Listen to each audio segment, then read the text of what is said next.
السلام علیکم۔ کپتان اور نائب کپتان سے متعلق عبدالرزاق نے انوکھی تجویز پیش کر دی۔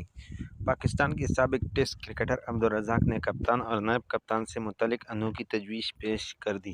انہوں نے ٹیم سے کپتانی کا معاملہ ہی ختم کرنے کا مشورہ دیتے ہوئے کہا ہے کہ ٹیم کا کوئی کپتان نائب کپتان نہ ہو، پوری ٹیم ایک جیسی ہو۔ نجی ٹی وی پروگرام میں گفتگو کرتے ہوئے عبدالرزاق نے کہا کہ ٹیم میں کپتان اس کو بنایا جائے جو ٹیم کے ساتھ ہو۔ میرے نزدیک کپتان کو بطور کھلاڑی ہونا چاہیے۔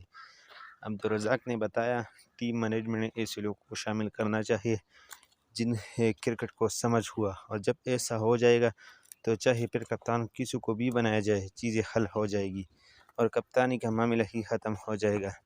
کوئی کھلاڑی یہ سوچے کہ میں کپتان ہوں کیونکہ اسی معاملے پر مسائل پیدا ہوتے ہیں۔